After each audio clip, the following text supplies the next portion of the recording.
Grace eternal, grace eternal, grace eternal, grace,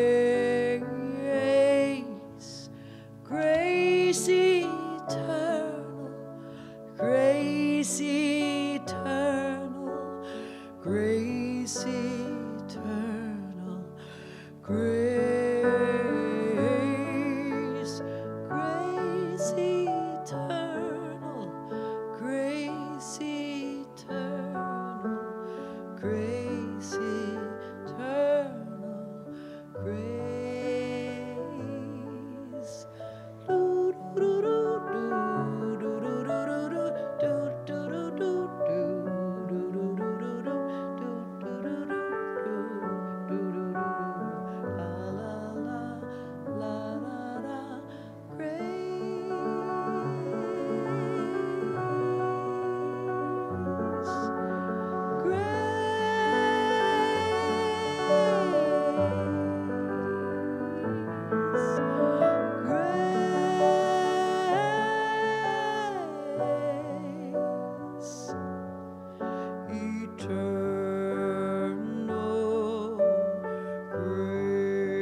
So we began to relax into that place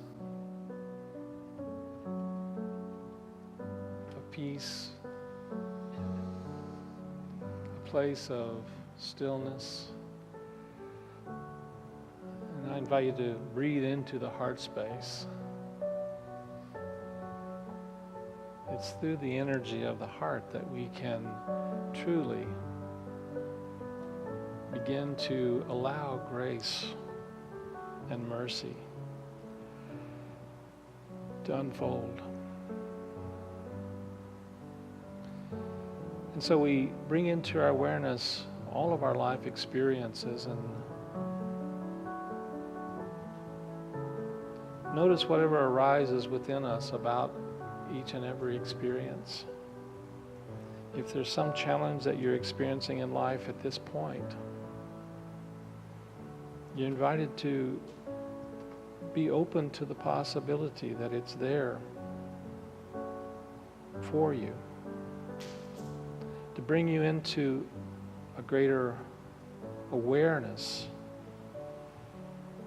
of your unique divine nature. That nature that arises to transform the energies of this experience, to transform the programmed patterns, the fears, the doubts, the limitations, the blocks.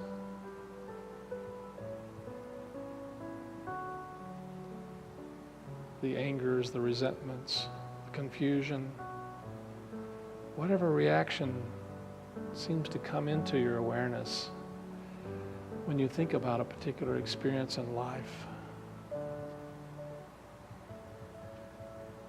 Are you open to allowing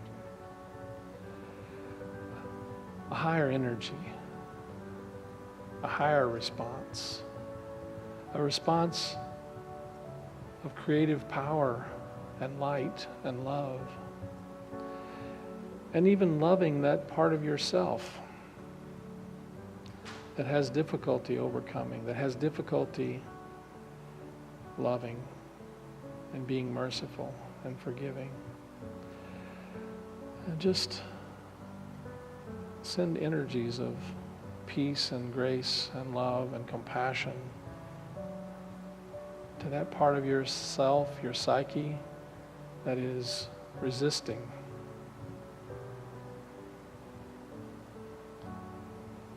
That part that I call our yell butt. And just send love to that part of you. And be open to allowing a higher vibration, a higher consciousness, a higher energy to take over and understand that it is not I, but the Spirit of God within me that overcomes, that transforms, that heals, that blesses, that prospers.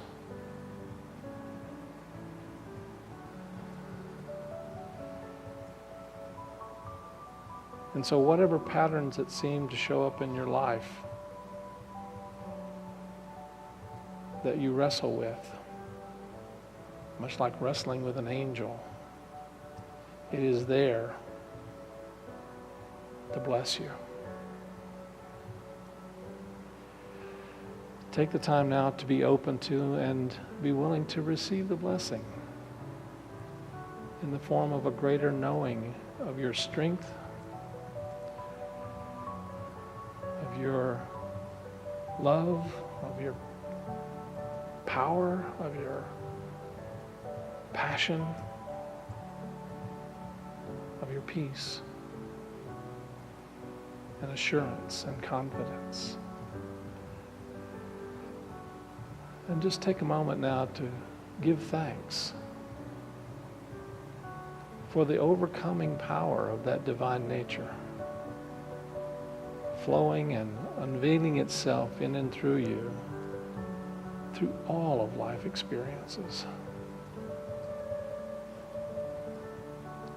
Take now time in the silence and in the quiet of your being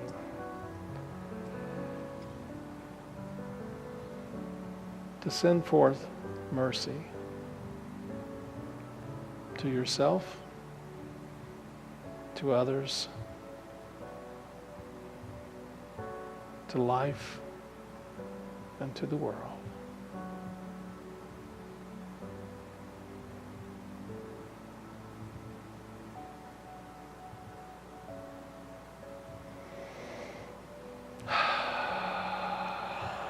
Take another nice deep breath now. Breathe into that heart space. Let that energy of mercy expand your heart energy. And be open to allowing it to grow, even beyond your own awareness of possibilities of thought. And know that there's something powerful at work in and through you that is beyond the reactions, the fears, the doubts. And you are letting your light shine. And so it is. Take another nice deep breath, and when you're ready, gently open your eyes. Today we are going to talk about karma specifically, and also about grace. And it is a powerful understanding that there's something that goes on that is running in some ways many aspects of our life. And many of those things that go on that are running aspects of our life are not necessarily on a conscious level. I want to read to you from Dr. Elizabeth Kubler-Ross, her book on death and the final stage of growth. It's a great title in and of itself. Have you ever thought about death being a final stage of growth? And so if you understand this principle, this idea that this is not the first time that we've been here, it won't be the last time that we've been here. However, one of the things, let me read this to you. It really just kind of spells it out, I think.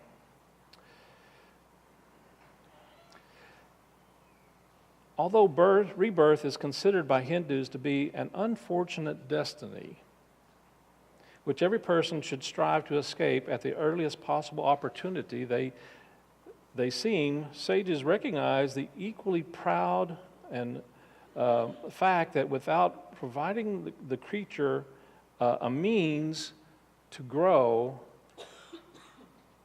it would be lost. There would be no occasion to strive or the realization of spiritual liberation. There'd be nothing that would really cause us to move forward and to try to overcome our current circumstance or situation. And so part of the work is there is a preconditioned idea, a preconditioned energy, you might say, within every one of us that moves us in a direction of overcoming. And we are bound, I think, in many ways to a way of living and experiencing life in such a way that we are given opportunities to either overcome or repeat. To overcome or repeat. And to me, this is the essence of what karma truly is.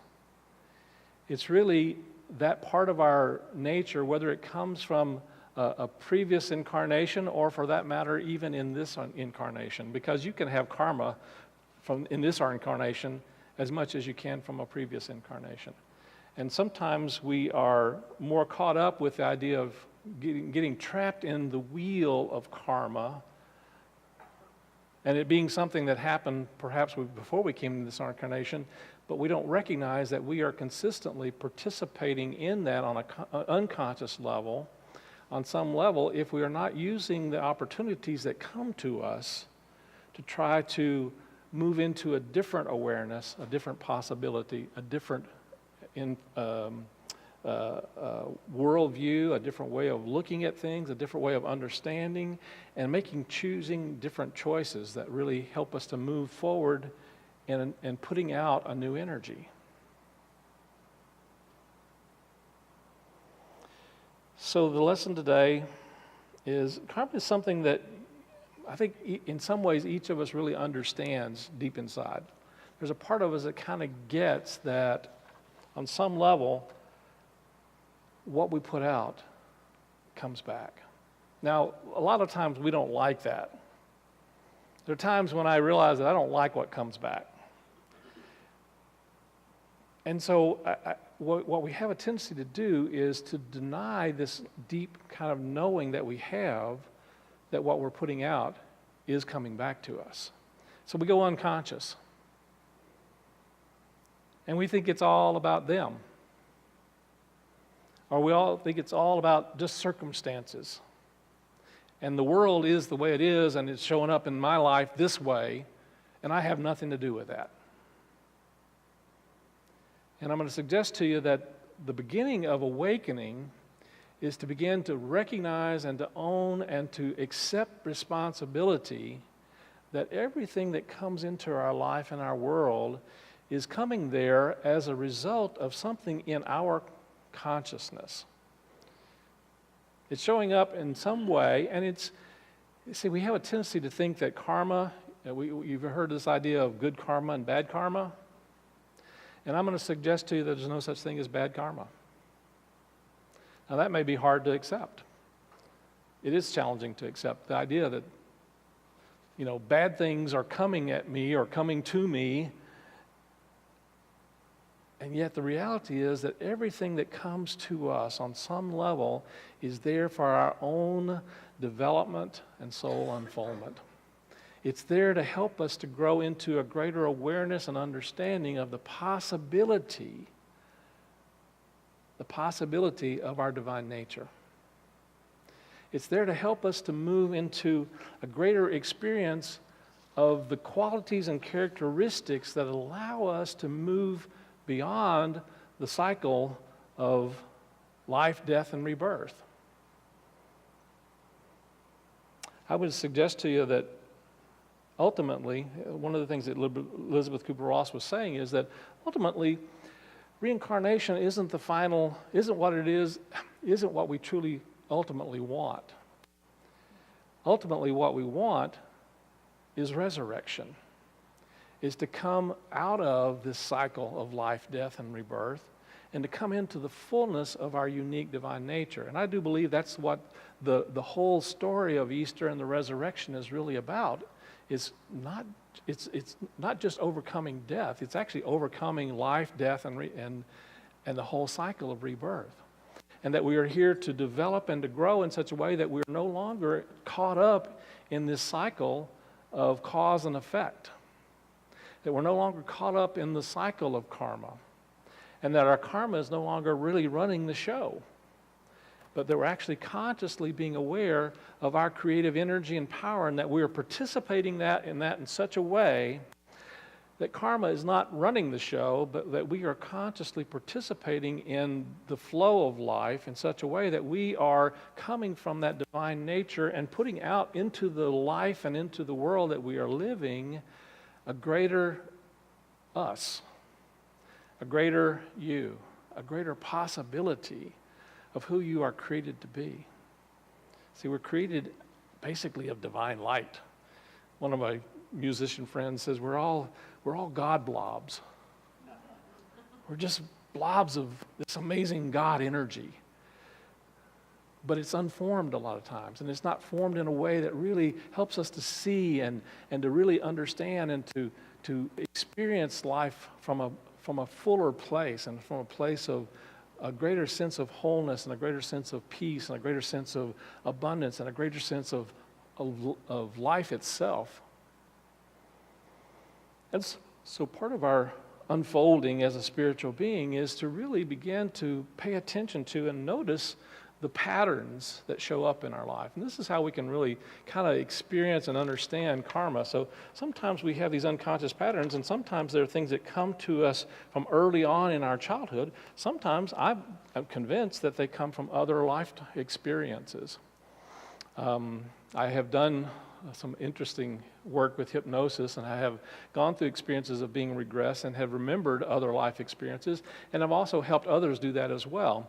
And one of the things that I do is the emotional freedom technique, and I find that it's amazing to me how often I am helping someone to find an early memory or an early experience where they developed a particular idea or viewpoint or belief system, and by clearing that, they oftentimes will clear a lot of the patterns that have been going on in their life. But there are times when I have had people go back to some of their earliest memories in this lifetime, and they still have residual energy and patterns. And so it's amazing to me how oftentimes they'll have some idea or some memory that has nothing to do with this lifetime. And they'll get images. And they'll get images of being in another lifetime. And so we'll begin doing some of the work on them in that other lifetime, and then after we clear some of the energy around that experience in this other lifetime, then they actually are able to, they no longer have those same kind of experiences. And the way I understand and describe it, it's kind of like this. It's like Marilyn's got this beautiful necklace on, it's got some beads on it. You see the beads? Those pretty. So the experiences that show up in our life are like the beads on the necklace. We have these different experiences that show up, and they're showing up for the purpose of showing us the energy and the patterns that we have around those particular kinds of experiences. They're there to show us the underlying energy that's in that kind of experience. And we wind up repeating these kinds of patterns through our life. And the underlying thing that holds them together, the thread, if you want to call it that, is the emotional energy and the emotional reactions and the attitudes and beliefs that we've been holding. And if we change the attitudes and beliefs, if we release the emotional triggers that we have about those kinds of experiences, the necklace falls apart. And we no longer have those kinds of experiences. We create different experiences, and we kind of sometimes karmically, we will oftentimes create a new necklace, a different pattern. And so part of our work is to not necessarily, is to let go of some of the old patterns, but the way we do that is to let go of the belief systems, the ideas, and the emotional energy that are drawing to us those experiences. Does that make sense? And so we live in this world in a pattern of karma, and we live in this world in a pattern of going through these kinds of experiences not as punishment. Sometimes people have said, well, that's your karma. So you ever heard the term karma is I won't fill in the blank. It's a derogatory word, no matter how it's used. And so there's this idea that somehow karma is punishment for something that we've done before. And I'm going to suggest to you that in itself is not a part of the pattern. And if you have a belief system that says that it is, then it creates even more karma that feels like that. And so what I'm encouraging all of us to do is to begin to recognize that karma is actually a gift.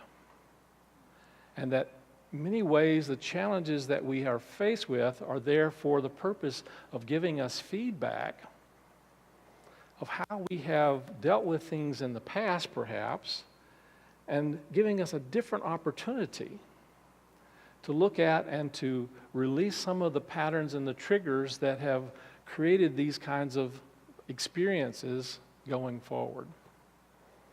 And they are there for the purpose of helping us to move into a fuller understanding and awareness of who we are truly and who we've truly come here to be. We've come here to be the Christ. We've come here to express that idea, that understanding, that fulfillment of our unique divine nature. See, in unity, we do understand that Christ is not Jesus' last name, but Jesus is one who showed us the amazing divine possibilities in each and every one of us. And if we're open to it, that divine nature that is at the very heart of who and what we are will open us to greater understanding, greater insight, greater possibilities than we have seen. And the beautiful thing about that is, and the beautiful thing that I love about the understanding is that, well, Charles Fillmore said it best this way: Christ is king of karma. Let me say it again. Christ is king of karma. Now, what does he mean by that? Our divine nature is not caught up in the cycle of life, death, and rebirth. Our divine nature is not caught up in the realm, in the physical realm of cause and effect. Our divine nature is always at cause. Our divine nature is always in the energy of creating. And we're always in the energy of creating from an awareness that is one with the truth of who and what we are, with our wholeness. And it is there to help us. Each of these kind of experiences of karma are really on a personality level, or an ego level, you might say. You see, if we are caught up in an idea and a belief system that is continually repeating a pattern in through our consciousness, it's coming from our intellectual, emotional triggers that we have developed either from a previous lifetime or even in this lifetime. And those are not bad. They're not fun sometimes. They're very uncomfortable. Sometimes they're horrific, in all honesty. And part of the lesson and part of the gift of even those kind of experiences are to show us that there's something more within our unique nature. And to show us that we can choose differently, that we can make a different choice about how we are going to react. No, react is not the word. That's the problem. See, the ego and the personality reacts. But to respond or to choose again. The word karma itself means to act again. It means action and repeat. And so, are we going to repeat the same action?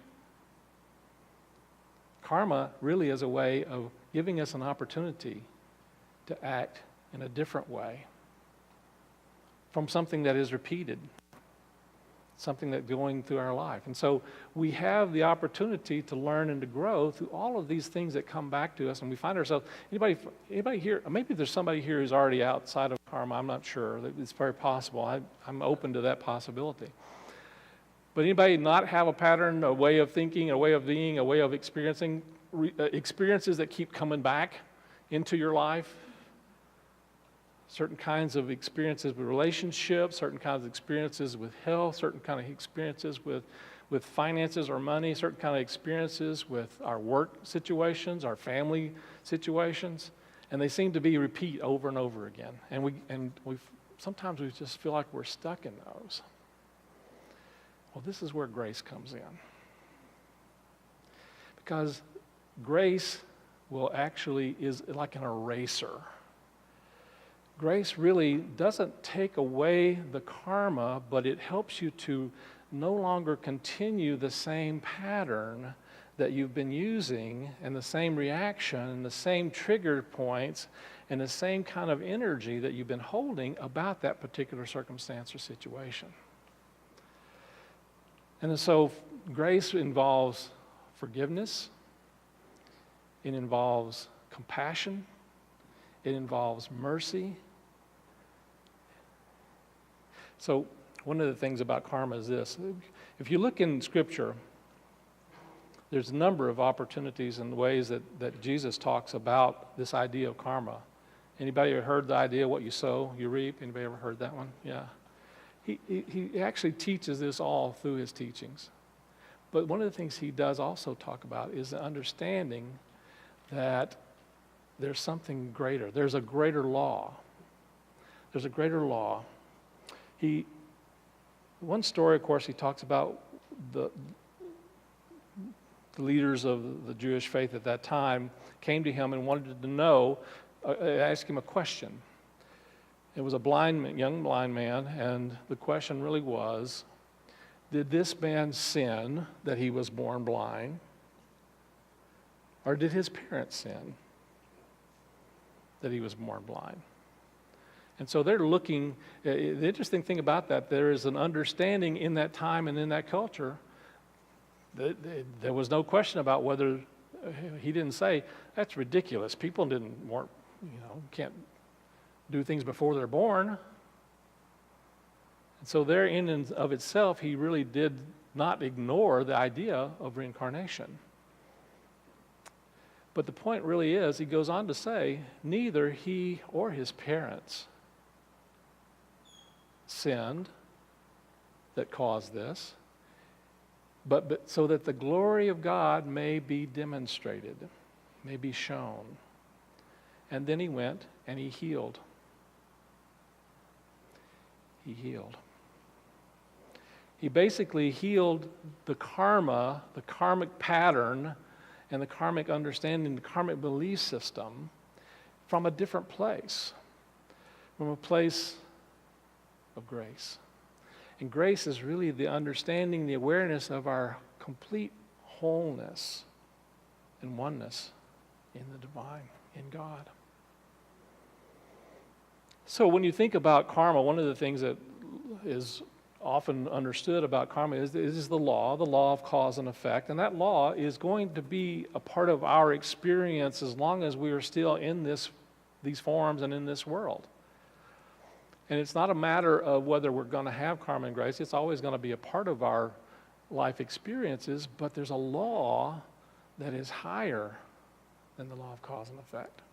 Now, the law of cause and effect is important and valuable, and it's important for us to learn those kinds of experiences and to have those kinds of experiences that will teach us how we can move into an energy of grace. So let me ask you this. Would you rather have, the law of cause and effect really has to do with balancing things out. It has to do with judgments, and has to do with justice. And grace really has to do with mercy. And so let me ask you something. How many of you really would rather have justice or mercy? Because I can tell you, if you're choosing justice right now, you better watch out. And I know that, and I pray mercy for all of us, because truly that's what we want, and that's what we want to experience. And so if you're thinking about something that someone else has done in your life that you have felt hurt, or frustrated, or pained, or angry, or resentful about, and you want to have justice done, I'm going to encourage you to really consider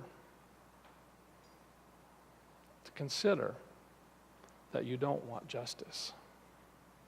What you want is mercy. And you want mercy for that person, Because what you want for another is what you are also drawing into and for yourself. And that's why it's so valuable and so important for us to practice the energy of love and forgiveness and patience and peace and mercy. And I think that's our lesson for the week.